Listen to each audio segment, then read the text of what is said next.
everybody, and welcome back to our parable. That's us, yep. It's just Sam and Izzy once again, That's 2 times in a row. 2 times in a row. We got him. You thought there was going to be a guest, and then we were like, nope. Hey, we got a third one sitting with us all along. Yep. Don't you worry, there's always a guest Yep. with us. Come on. Sam's my guest today, actually. You can be my guest. Actually, you're our guest today. Welcome. I'm talking to whoever's listening right now. Welcome. All right, today we want to hit on a little bit something called testimony, Yep. kind of like the central focus of this podcast. Why share a testimony? Our parable, our testimony, name it whatever you want. But I think we want to talk a little bit today about what is so good about a testimony, and why do we share testimonies, and what is the power of a testimony, and maybe even share some testimonies. I know Izzy got a few. We want to hear your testimonies too. Yeah. Send them to us. Right. But yeah, no, we would love to hear your testimonies. But actually, dude, we need to make an email so people can send in. Yeah, kind of like Slavic stories, where they send in the testimonies. But don't tell them that we took their model. Yeah, guys, don't tell them we took that. Check it out, guys. So testimonies, why? Like, why do they matter? I think a couple reasons is like, first off, stories are what, like the way we learn. Like we're almost created or we grow up with stories because like that's how we're taught things. Like why is it that when kids are growing up, parents will read Bible stories to their kids? Because it's teaching them character, it's teaching them lessons about life, it's teaching them about the goodness of God. Practical things also that is actually going to bring an impact to their life, something that they could actually apply and see a change in their life. Testimony. The thing I love about testimony is when I hear somebody else's testimony, it gives weight to what they say.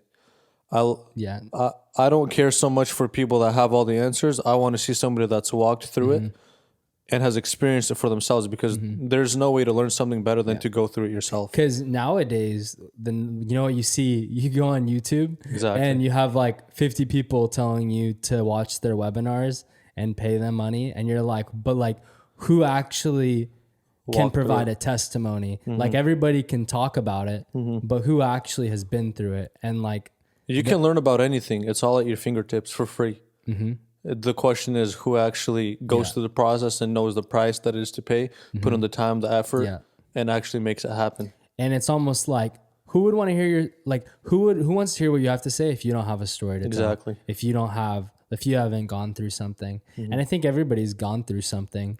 I think that's what's so important. I think I use stories on a daily basis. Like honestly, everything, like whether it's at work and I'm having a meeting with people, you know, the things I'm sharing, they are facts or they are knowledge, but it's almost always backed by a personal testimony, whether it's finances, whether it's managing people, whether it's customer service, whether it's church related. It's always backed by a personal experience. And I think that's what's so important, because when somebody says like, well, yeah, it's easy to say that, but you know what's not easy? It's not easy to go through that. So we want to be people that go through things and use that as a platform to change people. And I also want to hear other people's stories, so I don't need to go through the same thing. Come on. I want to learn from their bad experiences. Straight up. You know, I want everybody to go try out that bad restaurant before so I don't have to go there, you know? I don't want to try no bad pizza. I'm going to read everyone's Yelp reviews. I'm going to read that before I go to the restaurant. What? Oh my gosh. See, like, check it out right there. That's an example of a testimony. We don't go to restaurants because they give a 1-star review and we're like, nope, I'm not going there. We got to change this podcast name to Yelp 2.0, bro. This is Yelp on your life choices, everyone. So I'm glad you're tuning in. Yeah, guys. So listen, and maybe you'll catch something that we've gone through. We don't know all the answers, but we know a small percentage of answers. All right, Izzy. What can we learn from your life? What can we learn from my life? What does your Yelp have to say? What does my Yelp have to say? I think so. Last time we talked about finances, but maybe like, I know that people like that and they're like, it was a topic that we needed to talk about, but to provide maybe like validity to what we talked about and like the heart behind it, I think I have a few stories in regards to finances that could even almost wrap up episode 11 in the sense of generosity and my perspective of finances. It all starts 4 years ago when I was trying to attend Bible college. Where at? California. CCBC? Yeah, I went for like 3 months. I didn't even know that. Most people don't. So I went to Bible college for 3 months. It's a year course, so I dropped out early. To start a business, and because I realized that that's where my passion was. But in like separate from that, when we're talking about like the testimony I got through Bible college, I would say it was a really big moment for me because it was almost like my first big testimony in my life. It was one of those big ones where it was like I finally have something that I can hold on to. And it almost became like a platform for my life. And I didn't even realize it until maybe like a year or two later when I had maturity and understanding of what I went through. It's actually a highlight. Yeah. So like now I look back and I'm really grateful for it. But I think then didn't really quite hit me. So in Bible college, we live with a group of guys, right? How many of you guys were there? About 7. And so it was a little trap house, and it wasn't always the best, but for one thing, like community was good. And so we would usually stay up really late. Naturally, of course. We would stay up late like boys, and we would get a little wild. we would stay up late and we would get wild. And so we had this pull-up bar in the room, right? So the ones that hang on the door. So like they're not like connected to the wall, but they're like attached to like this little piece of trim above the door. Super safe. So we had this rule in the house where like essentially every time you walk through the door, you had to do 10 pull-ups. So we would be doing pull-ups all day. This was just a normal thing. Like we would never brag about doing pull-ups because it was just normal to us, you know? There are some things that we need to do in our Christian life that just need to become normal to us, wow. Like raising the dead. Wow. And so like doing pull-ups every time you walk through the door, it became normal to us. And so, but there was one night where it wasn't normal. I didn't notice when I saw you. Tell you that much.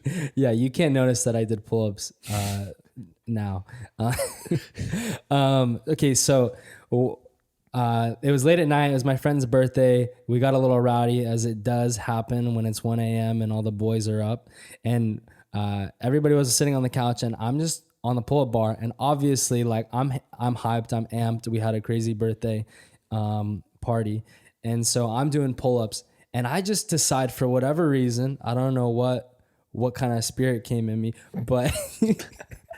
But spirit of stupidity came in me, and I decided to just like, for whatever reason, really aggressively pull myself up on the bar, like almost like I'm jumping, but like I kind of threw my body out horizontally. So kind of what that did was it pulled the pull-up bar off the ledge, and so I fell with the pull-up bar onto my back, and so I fall and I'm like.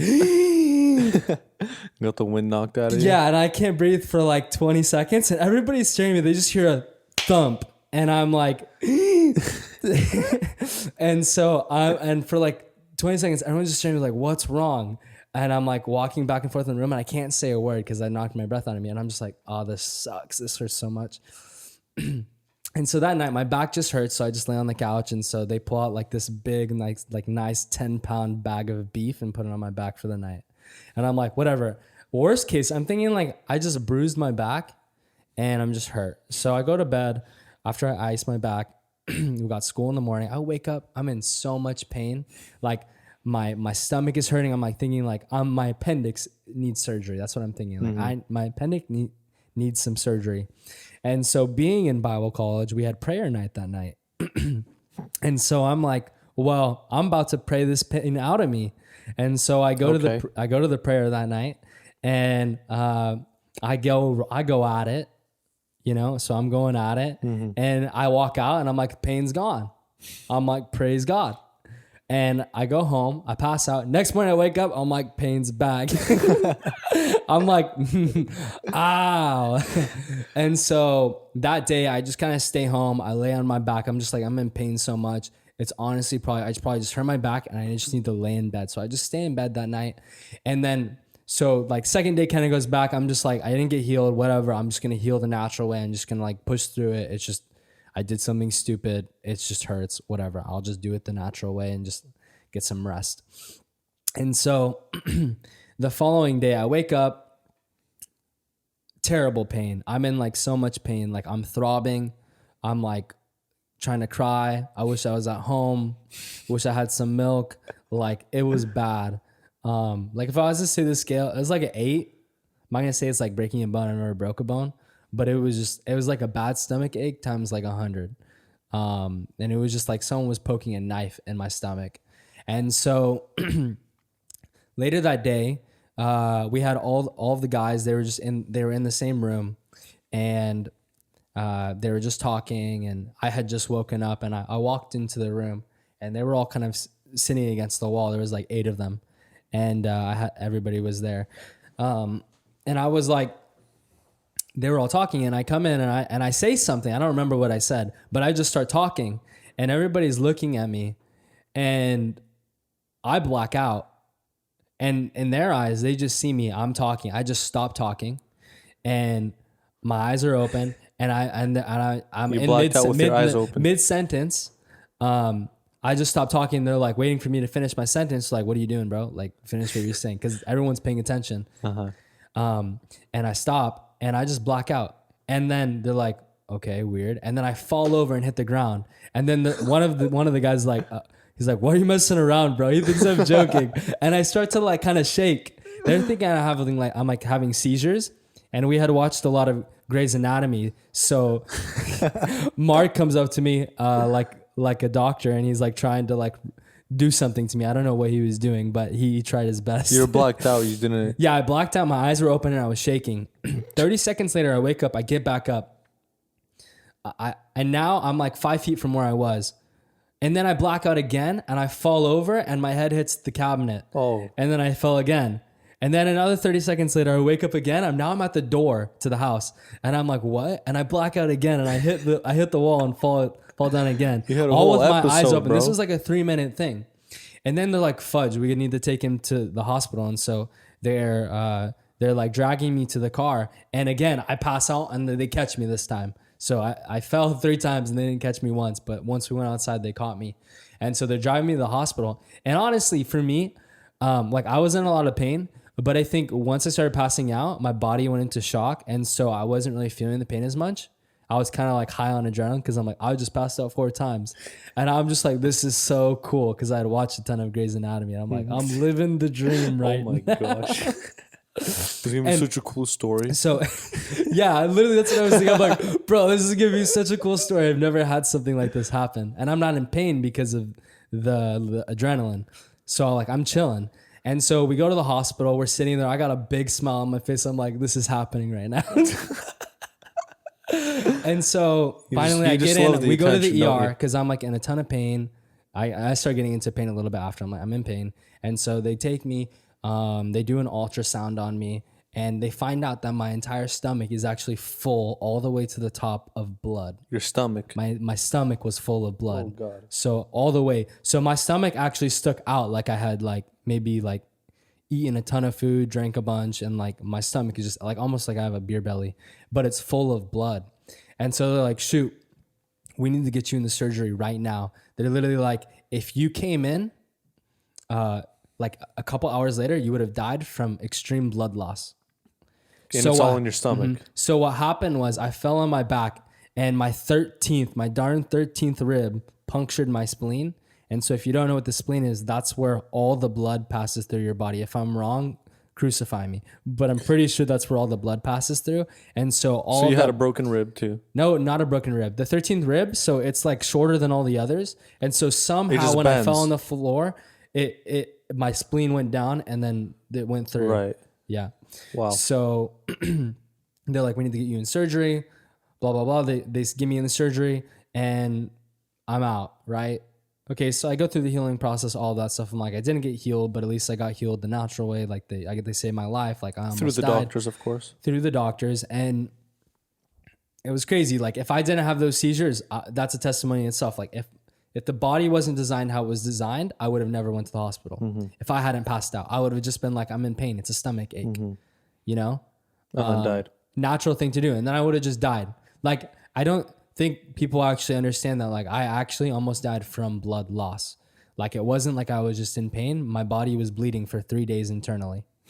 Then I didn't know about it. I thought it was a stomach ache. Like that blows my mind that like Did you eat at all those 3 days? Nope, no hunger. Because my stomach's full of blood. So I'm not hungry. So I don't eat for 3 days.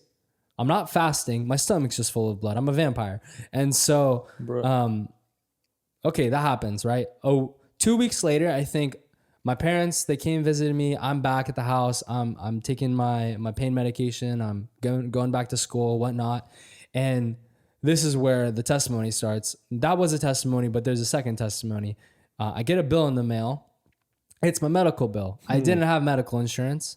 And so they treated me and I had surgery. So I was blessed with an $86,000 medical bill. Rookie numbers. It's not a big amount, but when you're 18, you don't have a job, you don't have medical insurance, and you're in Bible college and you see an $86,000 medical bill, you're usually, that's a big amount to you. And so I remember, my parents got it too, and they saw it and they were like, I think my mom was like, we got a medical bill. Like we don't know how we're going to pay it. Cause usually you don't have $86,000, just pay it off. And like, why would you want to do that anyways? Like, it's not like you're getting something out of it by paying it off. Like, and so my simple response, I don't know what it was. I was just like, God's going to pay it off.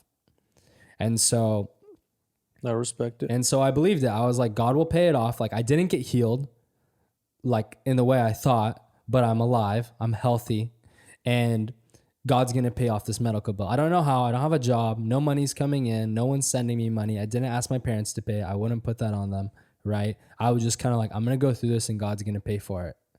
And so I was like, I'll try whatever I have to do on my end, like practically, to get this paid off. And so I wrote a letter to the state, and they never got back to me. And I was like, I can't pay this. I essentially wrote them a letter that said, I can't pay this. Yeah. No way I'm ever going to pay this. And so usually that stuff gets put on debt collection if you can't pay. And so what happened was 3 months go by, and every week I'm just reminding myself, it's going to get paid off by God. It's going to get paid off by God. It's going to get paid off by God. You're getting letters every week saying like, hey, you got to pay this amount. Hey, you got to pay this amount. Hey, you got to pay this amount. Collections, whatever. Like they're going to make you pay for it. Right. Like they'll garnish your paychecks, I'm pretty sure. I think in some places they'll garnish them if you don't pay them. And so 3 months go by, and then bam, I get a letter from the state, and they're like, hey, your debt has been forgiven. All $86,000 of it. And I was like, God is good. And so, but it definitely didn't happen how I thought it would, like the process of it, to put it in practical terms, like I prayed for healing, didn't happen. I tried to rest it off to get healing. It didn't happen. I went to the hospital. They healed me, right? They restored me. And then I get an $86,000 medical bill. I'm like, every week, I'm like, it'll get paid off. It'll get paid off. It'll get paid off. Doesn't get paid off for 2.5 months. Of course. I could have ended the story there and just gave up and stopped believing. But it happened, And so just like, and practically too in my mind, it's one of those moments in my life where I was like, I was not thinking logically, how can I pay this off? It never once crossed my mind. I wasn't like, whoa, if I budget here and I do this and I do this. And it was because I was put in a position where like, there's no way for me to do it. And so when we put ourselves, I think, in a position where it's like, God, there's no way for me to do this. Only unless you can do it. Through. Exactly. And then that's how a testimony was produced, because I can't naturally get myself out of it. So in that case, what exactly do you take away from that, and how do you take that testimony and now apply it to your life now, as far as lifestyle, as far as... I would say that like, just because how you expected God to move and it didn't happen doesn't mean he's not going to move in your life. Like no matter what happens, like even if you're praying for healing and it doesn't happen, it doesn't mean God still won't move in your life. Like, we're worried about the end result. He's worried about the journey. well, even we just want God to move under whatever our perspective of how he should move is. Yeah. And like, I'm grateful that it didn't happen how I wanted it. Imagine if I just got healed that night. I believe it was God's will to heal me, and I don't think he would ever want me to be in pain. But I'm just saying, imagine if I got healed. Like, yes, it would be a testimony, but I also have this financial testimony and this healing testimony. And like, it's so beautiful also how God created my body that it went into shock. There's so many different aspects that go into it. It's a testimony of how God created our bodies to warn us that we might die. That's beautiful. Right. It's a testimony that God created people who can heal you. It's a testimony that he came through in finances. Right. It's a testimony that I had friends who were smart enough to take me to the hospital, you know, and not think I'm joking. So like all of these facets, I can be grateful for, and they're all their own testimony, but together it's a beautiful story of how God is. Yeah. I guess we're talking about faith a little bit here. We are talking about faith. And the funny thing is, someone was telling me recently, they're like, well, you know, what is faith, right? Faith is the assurance. It's the confidence in what we hope for and assurance of what we do not see yet. And he said, well, where does faith come from? He said, the Bible says faith comes from hearing and hearing of the word of God. So like you said, we always have this, you know, preconceived idea. It should happen like this, and like this. But that's not where it comes from. It comes from what does he say and what does he want to do? And our perspective should always be, what does God want to do in this situation? What does he want to turn around for good? Because essentially we know that all things turn around for good to those who love God. And it comes down to, how does he want to turn this around? And how does he want it? How does he want this thing to move? Talking about Bible school and stuff. 3 years ago, I was doing Bible school, and I was also Funny how little financial situation kind of attached to this kind of stuff. I mean, I think it puts you in a situation where it you're puts broke, you in that financial you're situation. broke, you have nothing, you have no accomplishments, and nobody wants to help you. So nobody wants to help you. And it's just like a funny thing. It puts you in a situation where you're forced to have testimonies. Anybody that says, I want to go to Bible school, everyone around them is like, great. Get ready. Get ready, exactly. It means we're all going to Bible school financially. For the people who do 3 years of Bible school, bravo to them. Yeah, God bless. Hats off to you. Yeah. So I remember I was like, in the beginning of the year, I was working hard. I would stay up till like 4 a.m., 3 a.m. to work in construction, knowing there's class the next day at 7.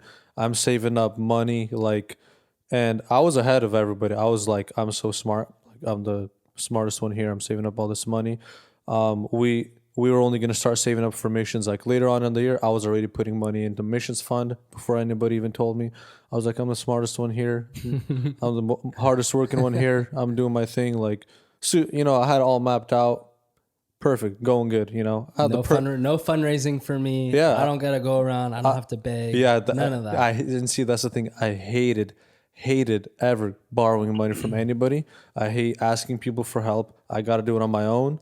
I'm gonna make it happen, and I'm self-sustained. I bought my first car myself, my first phone, everything. Like, I'm not dependent on nobody, and I'm doing this. And all y'all are spoiled. You got your parents taking care of it for you. I would just look down on you like a bunch of peasants. Oh, the pride. No, dude, it's humility too. I'm kidding. But yeah, so I mean, I was kind of blind to it. I was just like, in the most humble way, you know, I'm just a servant, you know. I'm working for it with these hands, you're you know. being responsible, like whatever stewardship or yeah. But see, the problem with my plan was that it didn't require a Holy Ghost. I love how Roman was saying. He said, if what you're doing doesn't require the Holy Ghost, it doesn't count. And in one moment, in one day, it all went kind of crashing down. I was like, you know, ahead of the payments, putting it in there, and then in one day, got into a car accident. Bam. And the funny thing is, I crashed into a curb. It's raining one day. Bro. It was the first day. I didn't know this story. I've never heard this story. You never. So heard that's why you came begging for money. Check this out, dude.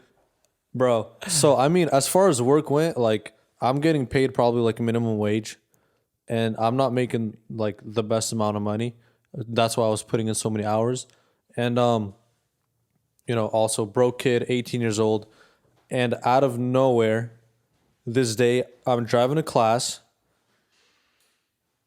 I don't even know what, I think I was running late and I decided to go another route. I don't know why I decided to go this other route. And so I'm going, it's the first day of rain. And then I'm driving. And then I'm like, oh, I need to turn here because I never went that way before. And so I slammed the brakes and I took the turn way too late. And because of the rain, my car slides instead. And I hit a curb. I hit a curb with my front wheel. Like, it wasn't even that bad.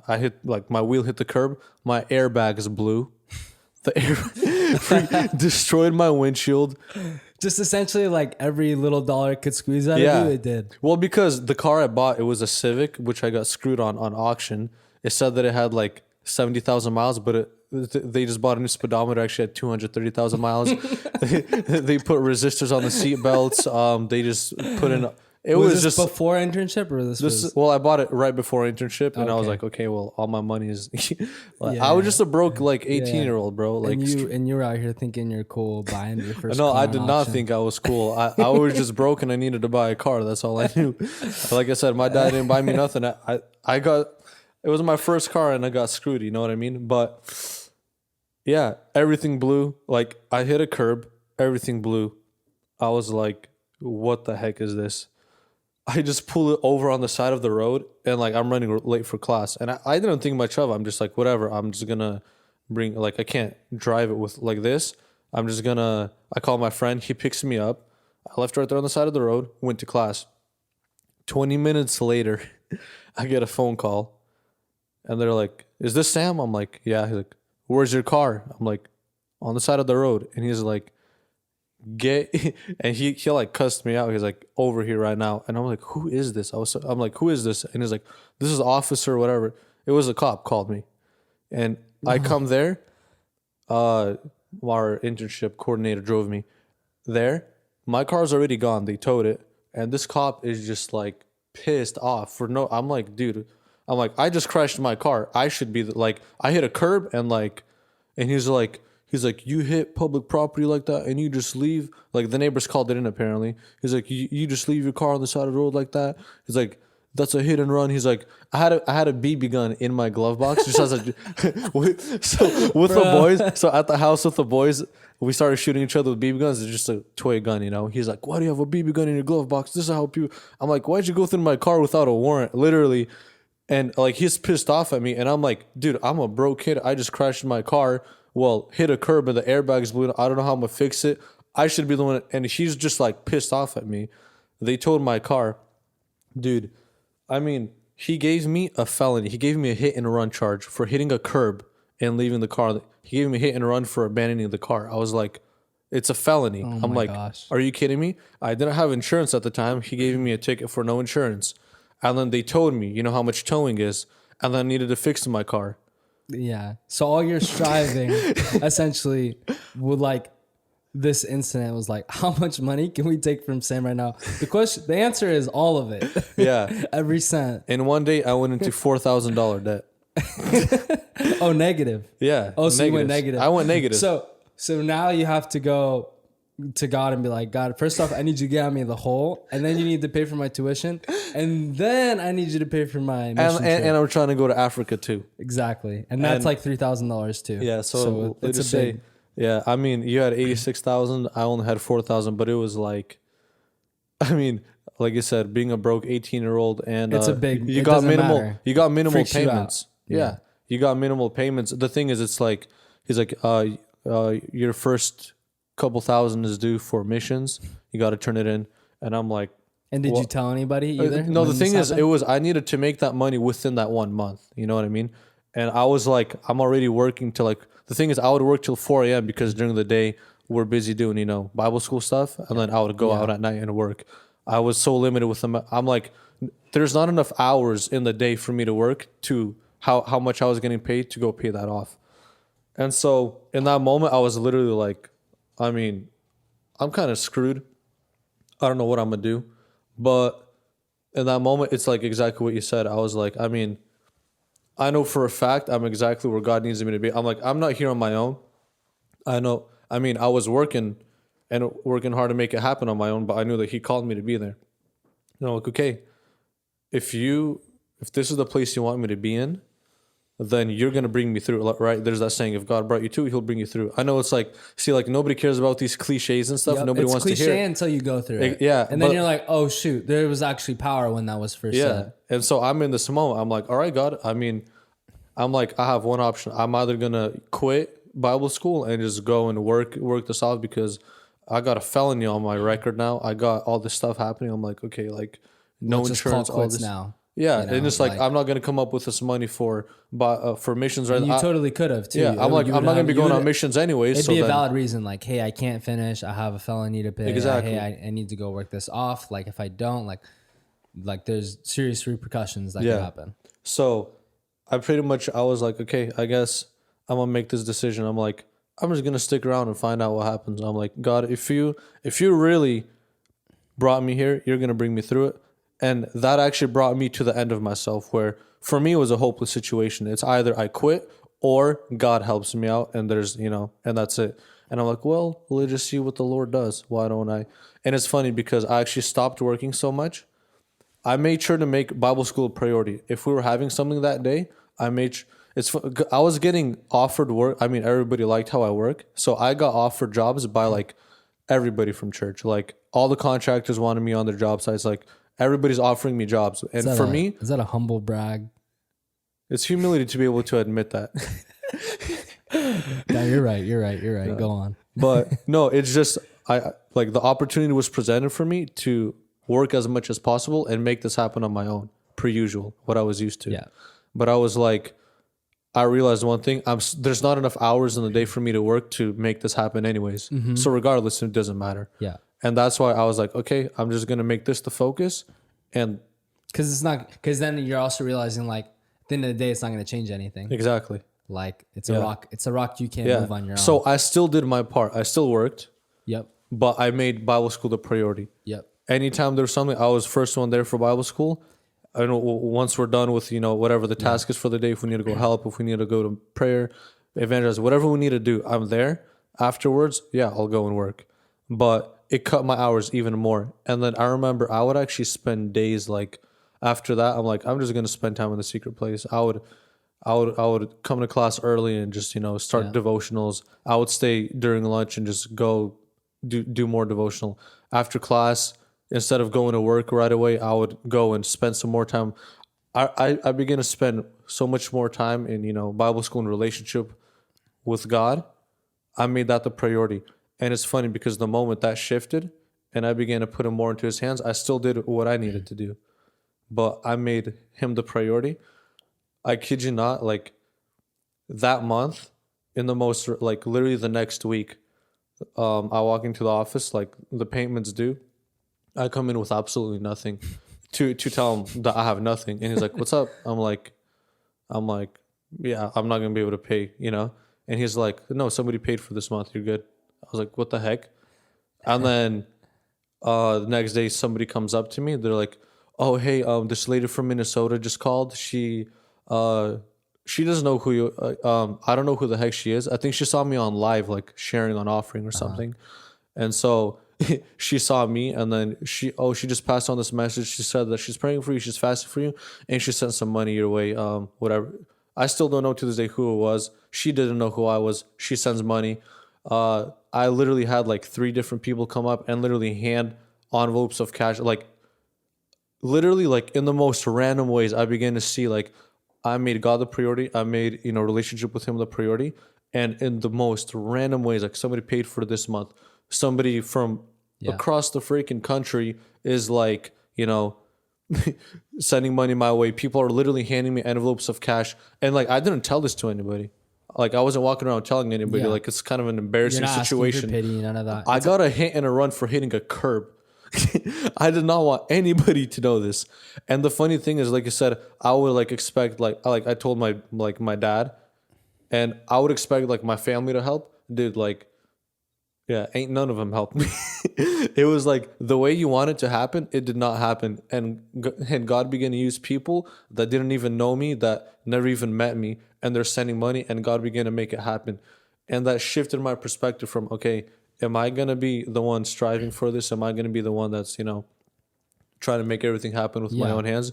Or am I going to make, you know, or am I going to understand where I'm supposed to be, what I'm supposed to focus on, and understand that the provision will come if I am where I am? It's just this concept of like, if we're drowning, the lifeguard can't save us if we're trying to, you know, like if we're hitting him and like flailing our arms around and like trying to get all the pieces together, you know, we're going to drown ourselves because we're so concerned with getting it done. Like, I feel like usually the immediate like instinct for us, if when we run into a problem, is like, how can I like, how can we can get so consumed with fixing the problem that we don't get consumed with him, with our own. We just get distracted by the problem when the problem is actually not the issue. Actually, the problem can get removed very easily, you know, and constantly try to do it on our own. I feel like that was probably the biggest thing where we always have to come to the end of ourselves. Yeah. And the end of our striving and the end of like trying to make it happen on our own. And that's hard to describe too, like coming to the end of yourself. Like, what does that even look like? Well, like I said, I thought that I'm, you know, such a hard worker and I'm just constantly trying to make things happen to myself. Like, I don't need you. That's probably like, I feel like that's probably one of the biggest problems in our generation today.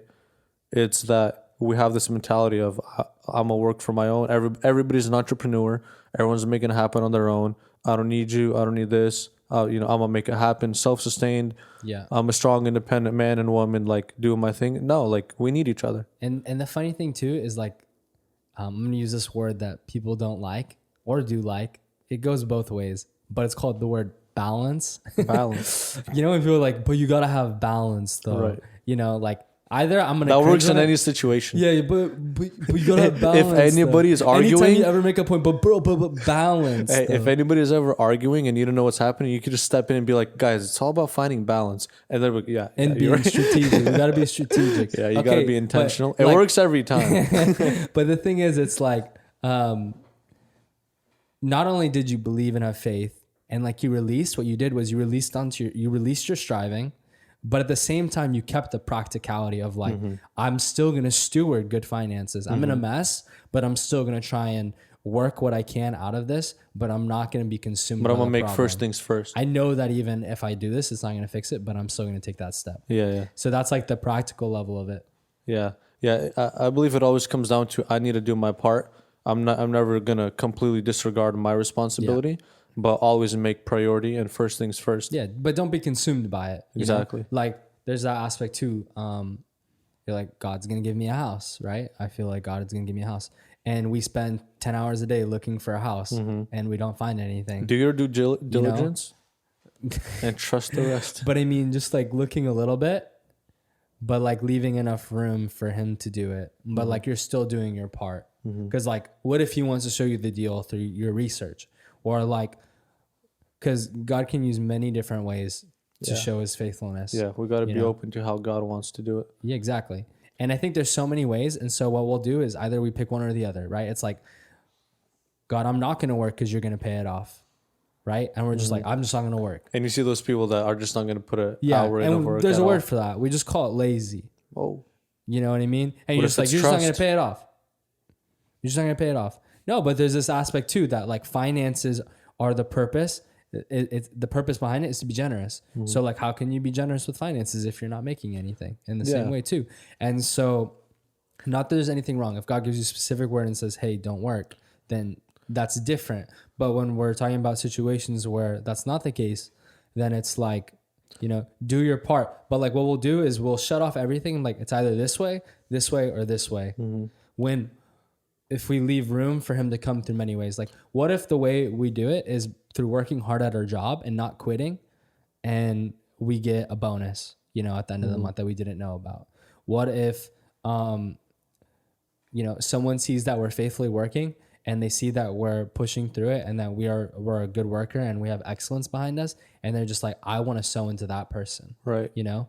Yeah, it's funny because it feels like people are so much more inclined to give into a place where they see work and effort being put in, and strength and all that stuff. I mean, dude, we're driving on the ramp up I-5 and you know there's like 50 homeless people. They're all standing begging for money. Everyone, you know, kind of turns away. One of those homies had it was a hot summer day. he had a cooler full of cold water and he was selling it. I was like, heck yeah, I respect the hustle. $5, $10, yeah, you better believe $20. I sewed into that ministry, bro. Like when you see somebody like, you know, putting in effort and work with what he got, like everybody was buying from him, you know what I mean? Like everybody was like, and you know, people were giving above. And even like as far as, you know, we even see like Bible school students, like when you see somebody's like trying to be creative and, you know, putting in effort, you always see other people like they respect that they're doing their part.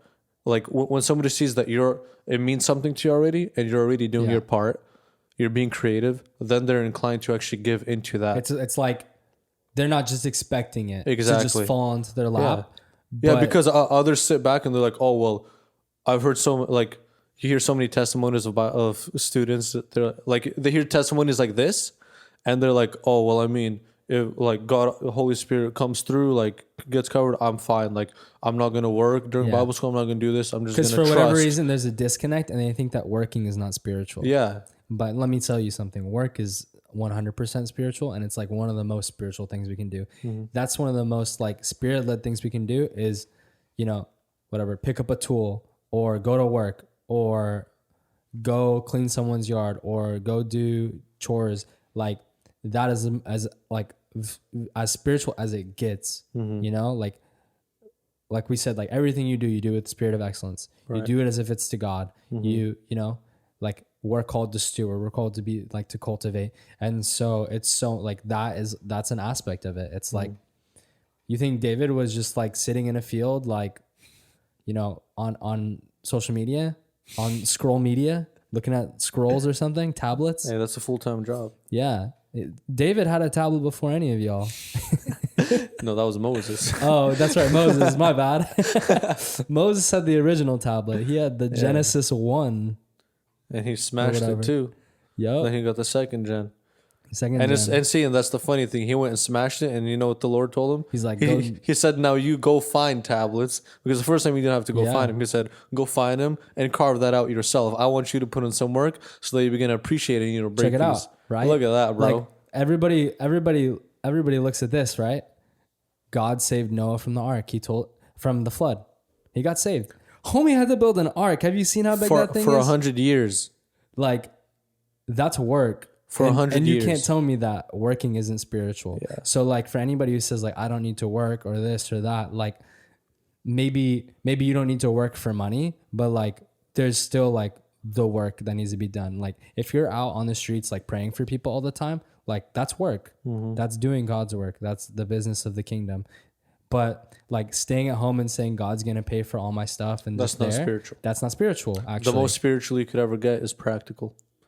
The most spiritual you could get is having it come like alive. So like when we say like you have to work, like we don't just mean for money. Like there are other ways of working. Like there is, you know, working for free. It's actually putting your time into it. Yeah, it's not even about the money you're making. It's actually just simply about the character behind it of helping people. Like if you spend all your time ministering to like people at, you know, in like the ghetto, like that's work. That's not laziness. Like, and if you're going through financial problems, like, you know, God is always faithful. Like God always provides. And so there's nothing like no one discounts that. That's actually just as good as having a job. You know what I mean? Like, but we should minister through everything we do.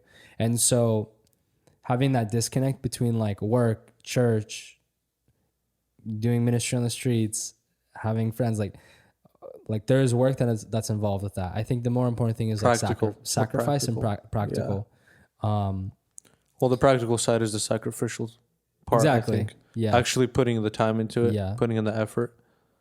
Yeah. I mean, for me, it was particular, but like when I was seeing my debt paid off, I wasn't me just sitting there. I was practically looking for ways to get it paid off in the natural and believing that God would make sure that it goes through, you know? And God made sure that you learned what he... And guess what? Because you know what could have happened? Everybody knows the government. Government absolutely is not effective in a lot of areas. They're effective in some, but not effective in finances sometimes. Sometimes yes, sometimes no. I'm not going to go on that. But like they could have easily saw the letter. Oh, guys, I sent a handwritten letter to the state to say, hey, I can't pay this off. Can you guys please? Bro, I emailed Bill Gates to raise money for mission. I'm not even You're kidding you. lying. I literally did. You're lying. I shot for the stars, bro. I called Fisher Investments.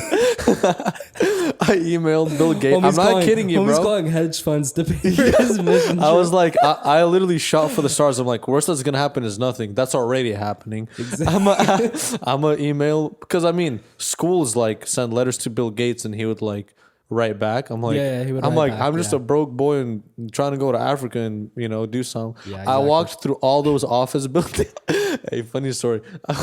We walked through like there's that industrial place with a bunch of offices.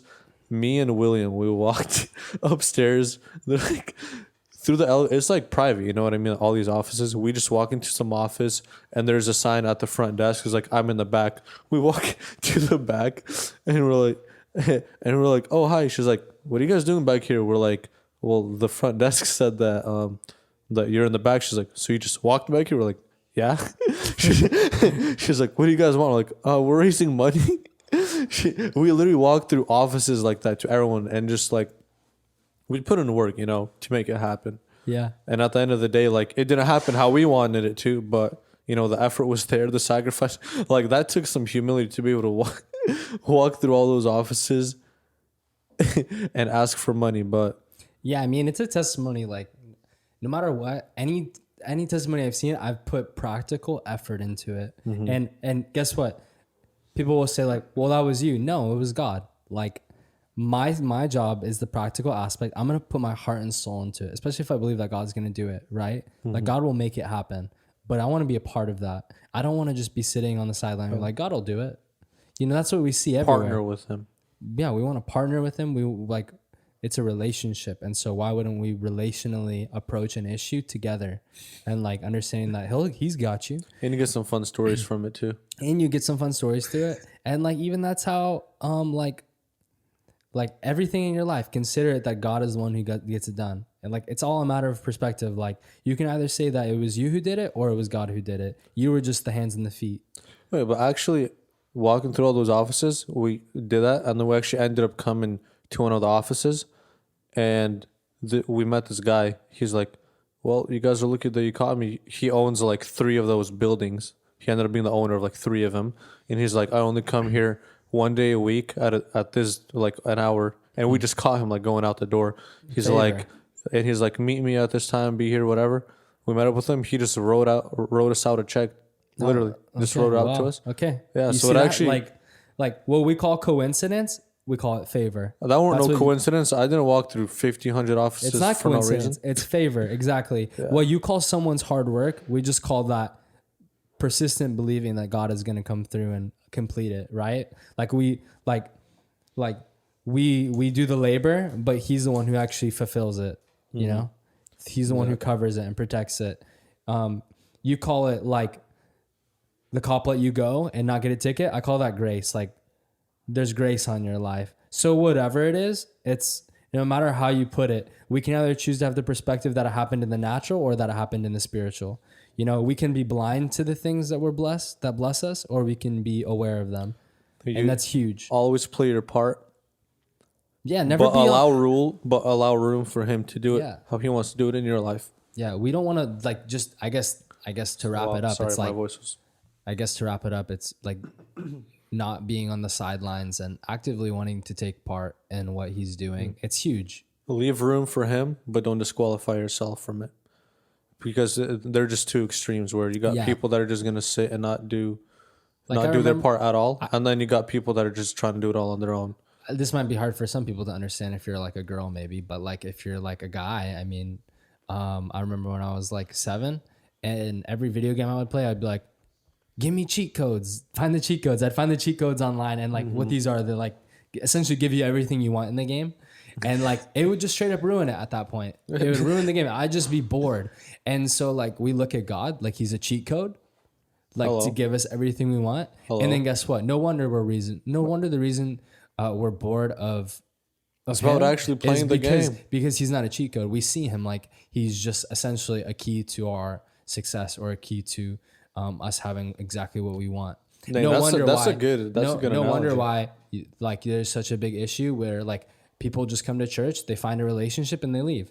because they just saw God as a key to a relationship. Right. Like they never actually saw that like that. Essentially, the relationship should lead you to Him, not the other way around. And so, yeah, like when you actually put the work in, and when it's personal to you, it's so much more sweet. You know what I mean? You actually cherish it. Like if you buy brand new shoes that cost you like $150, you're not gonna carry it the same way as if you someone gave them to you. Yeah, if you got someone handed to you. Exactly. Hey, like that story with Moses that we just shared. Like he got mad, just threw those tablets that the Lord gave him, and the Lord's like, all right, I'm gonna make you put in some work so you understand. I bet the ark, the site, I bet it was the cleanest job site you've ever seen. I bet those tablets to this day are in the Ark of the Covenant, and nobody knows where they are. Moses made sure that those things don't break no more. Come on. But yeah, it definitely it comes down to actually being active in like partnering with Him, partnering with the Holy Spirit, loving the process, being committed to seeing it through, and like knowing that like your commitment's not in vain. I think that's a huge one too. Like, I think like parents or people who are married probably understand better than you and I do that, like, especially with relationship, that like the commitment is not in vain. Like you didn't make vows just cause, like, but the commitment, you have faith that if you stay committed and you stay faithful to it, that everything will work out for the benefit. And so it's the same thing with God. Like if we just remain faithful and committed, like we'll mess up, make mistakes, but if we stay faithful to it and we're absolutely like not going to be swayed, then we know that like everything will be in our benefit. There'll be a testimony coming out of it. And like getting excited now about testimonies and being like pumped about them, because now you come into a trial and it says find joy through tribulation, right? So like now you have something come your way and you're like, man, I'm so excited because like, okay, this might sound hyper spiritual, but like you're kind of like excited to go through it because first off, after you've been through a few testimonies, you're like, well, I know I'm it gonna gives get you more through confidence. Well, because you're like, so like after you've He'll been do filled it with again. testimonies, now you're like, I've been through a testimony or two, so like I know He'll take me through it. Testimony doesn't mean do it again. That's what the word testimony means, do it again. Are you sure that's not amen? No. Okay. Although, I mean, actually, I hope no one fact checks this, but that's honestly, I don't care if anybody fact checks this. No, but like it's the not thing about is, that. They get it. That's the thing. Like with every single experience, it just gives you confidence for more. Exactly. Right. Like you went through it once, like you have confidence that He's going to come through again. Like that was like me talking back now. It seems so like minute. Yeah. Like most people hearing that's like, that's not anything crazy. And in that moment, for a broke 18-year-old, like you said, who needs to raise, it might have looked like the end, but it was just a small bump in the road. And then it's not your final destination. Yeah, and it's like now you come against like something bigger, but you're like, I recognize this. It might be a little bigger, but hey, it happened then. Is it going to happen to this? But it still ain't big. Yeah, exactly. So, guys, we have more testimonies to share. Like I have more testimonies, and I kind of had to hold myself back. Like not to say like my testimonies aren't anything. I'm full of so much wisdom, guys. Stick around. Yeah, I don't. Stick around, find out. Yeah, we can't share all the juice. Not that there's more juice than anyone else, but like there's some juice. We got to keep you guys hanging. We got to keep you on the edge. There's so much we have to share, but you're just not ready to hear it yet. Y'all are still on that milk. And who knows? Like maybe we'll have a guest next week. Maybe not. Maybe we will. Maybe not. Should we? I don't know. But we can't give you all the answers. We can't give you all the keys. Can't give you all the facts. Because you're not gonna cherish it. Not gonna cherish it. That's right. If we just hand it to you, you're not gonna cherish it. Stick through it with us. Yeah. Stick through with us on the dry seasons. I can't give you all the food in my fridge to eat. Be faithful. So like you're just not gonna be able to eat it all. So we're pacing ourselves. We have more to share with you guys. Thank you so much. Guys, we're just clowning at this point, but like guys, we're just having fun. Guys. I'm just getting to know Izzy. I don't know why this mic is in front of me. I would have had this conversation with or without you tuning in. I just want you to know that. But we love that you stick around. Yep. We're doing this for you. And we're not We're going to go through the process of editing this and posting it just so that you can hear. And just FYI, people, if you did listen to my thing, I did end up cash apping people, if you were wondering. Wait, did people comment? Yeah, they messaged me like, hey bro, cash at me $5. How many people? Not that only one person. Only one person is faithful. I knew it. Only one person. I was knew faithful. it. That's literally what I said. Are we ready to see? Only one person. So now I'm doubting if anyone's even going to hear this part of the That's why podcast. we can just say this and not even worry about it. But I'm not going to do it again though. Y'all see, like it's like just like God. It's like He gave you the opportunity and you squandered it and you wasted it because you thought it was too good to be true. Guys, righteousness and grace is not good to be. And by the way, that offer expired. You're not going to go back to that. Offers expired. Hey, we are really exactly. Yeah. That promo code was for last week. Just because it sounds too good to be true doesn't make it not true. That's how we're gonna end it right here. We'll elaborate more on that. Mm-hmm. Be blessed, guys. Baka. Baka.